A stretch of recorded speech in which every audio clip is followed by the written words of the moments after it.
मैंने अपनी classes Teachmint पे शिफ्ट करी क्योंकि अपने सपने थोड़े बड़े हैं। मैं 8 साल से सोच रहा था कि अपने खुद के लेक्चर्स का एक पैकेज बनाऊं और टीचमेंट के लाइव क्लास रिकॉर्डिंग फीचर्स की वजह से लगभग 1 साल में हर टॉपिक का कोर्स बनके तैयार है।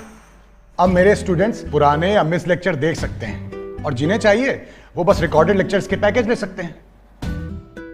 गुप्ता ट्यूटोरियल्स ब्रांड बन रहा है, इसीलिए तो कहते हैं कि टीचमेंट पे टीचिंग आसान है। आज ही डाउनलोड करें टीचमेंट, इंडिया का नंबर 1 टीचिंग ऐप।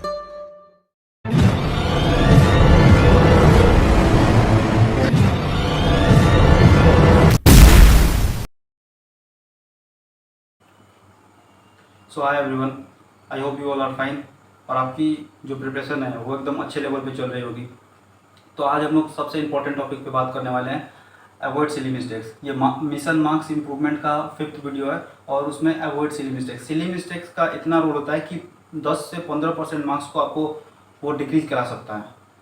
तो अगर कोई आपको ये बोलता है कि अगर आप सिली मिस्टेक्स से को इम्प्रूव करके 50% मार्क्स इम्प्रूव कर लोगे तो ये गलत है। 10 to 15% मार्क्स को ये रिड्यूस करा सकता है। अगर आपने इसको अवॉइड किया तो आपके 10 से 15% मार्क्स बढ़ भी सकते हैं। तो हम लोग इस वीडियो में यही देखेंगे कि अपने 10 से 15% मार्क्स को सेव कैसे किया जाए। हमें आता सब कुछ है, मतलब सब कुछ नहीं, मतलब हमें आता वो चीज़ है और उस चीज़ को भी हम लोग अच्छे से इम्प्लीमेंट ना कर पाए और सिली मिस्टेक की वजह से वो क्वेश्चन को हम लोग -1 लेके आ जाए तो गलत है ना। तो हम लोग उसी को आज देखेंगे। तो ठीक है, यहाँ पे देखते हैं इसका रोल कितना है। 10 to 15% मार्क्स को क्या कर सकता है, ये इम्प्रूव करा सकता है।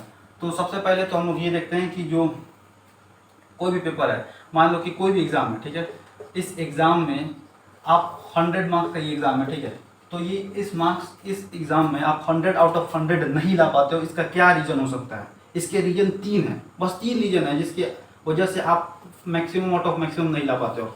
तो उसमें सबसे पहला रीजन है सिली मिस्टेक।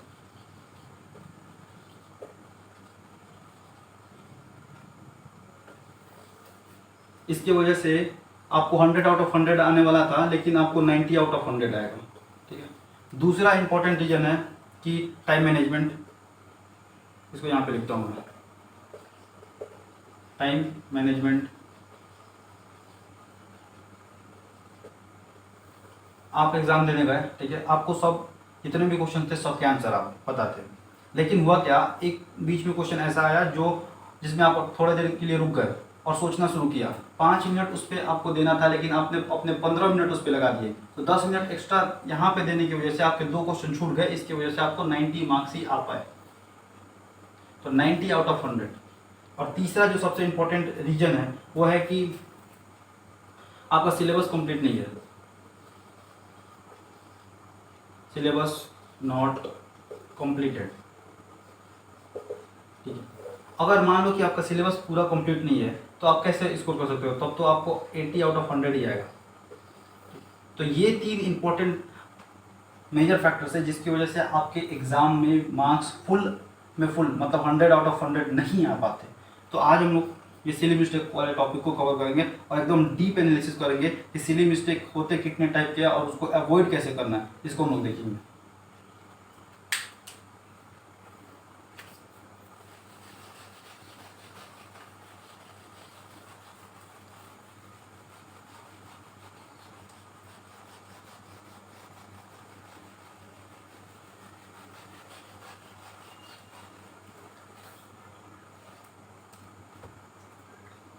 सबसे पहले सिली मिस्टेक के टाइप देखते हैं।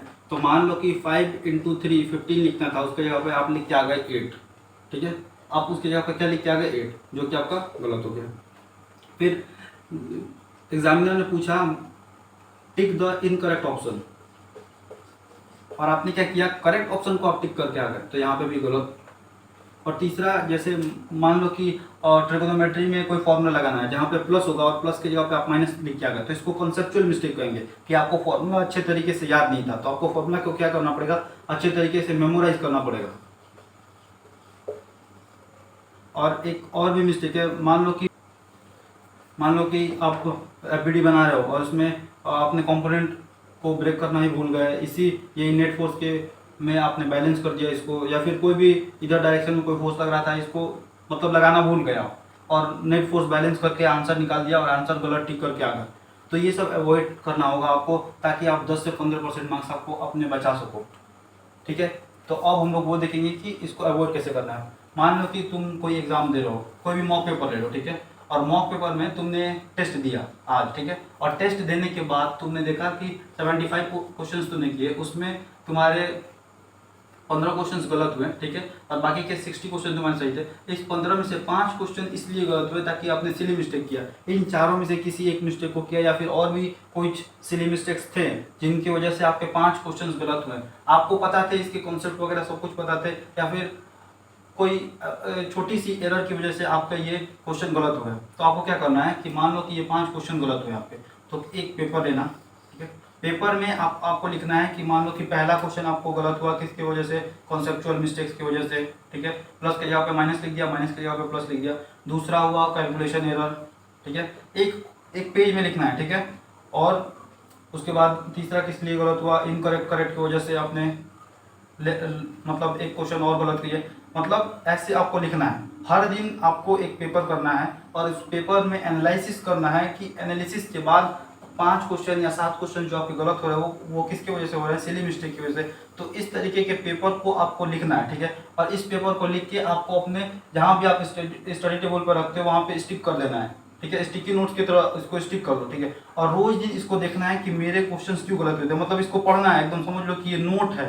अगर तुम 4-5 दिन इस चीज़ को देखते हो ना, तो अगली बार जब मतलब 3 दिन बाद फिर तुम अगर मॉक पेपर दूसरा जो भी मॉक पेपर लगाओगे उसमें ये मिस्टेक्स नहीं होंगे, ठीक है। तुम्हें क्या करना है, एक पेपर ब्लैंक पेपर लेना है, ब्लैंक पेपर पे अपनी सारी गलतियों को लिखना है और गलतियों को लिख के अपने पास रखना है, और उसको एक बार दिन में कभी भी 5 मिनट तुम्हें टाइम मिले तो देख लेना एक बार कि अच्छा कॉन्सेप्चुअल एरर की वजह से मेरा होता है और कैलकुलेशन की वजह से इनकरेक्ट, मतलब कॉन्सेप्चुअल एरर में ये फॉर्मूला मुझे याद नहीं था, तो उस समय वहाँ पर उस फॉर्मूले को लिख लो जिस फॉर्मूले को तुम याद नहीं किए थे, या फिर इसकी वजह से तुम्हारा एक क्वेश्चन गलत हो गया, तो इस फॉर्मूले को लिख लो और उसको उसी समय याद कर लो। फिर कैलकुलेशन एरर की वजह से हुआ तो अच्छा हाँ, मुझे कैलकुलेशन एरर करते समय इस बात की ध्यान रखनी होगी कि ठीक से मैं मतलब थोड़ा सा अपने पेस को स्लो करूँ और उसके बाद फिर कैलकुलेशन करूँ, उसके बाद फिर आगे बढ़ूँ।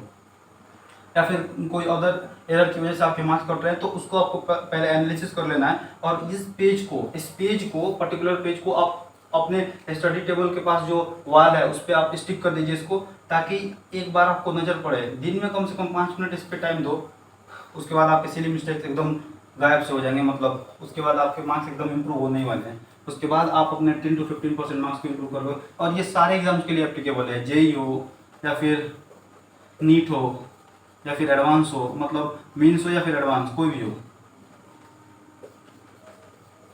सारे एग्जाम, और भी कोई छोटे मोटे कॉम्पिटिटिव एग्जाम, और भी कोई भी एग्जाम होंगे, जेई मेंस और नीट के अलावा भी कोई जनरल कॉम्पिटिशन्स के एग्जाम होंगे, उसमें भी ये एप्लीकेबल होगा। तो आप इस तरीके से अपने सिली मिस्टेक को अवॉइड कर सकते हो। So thank you, that's all.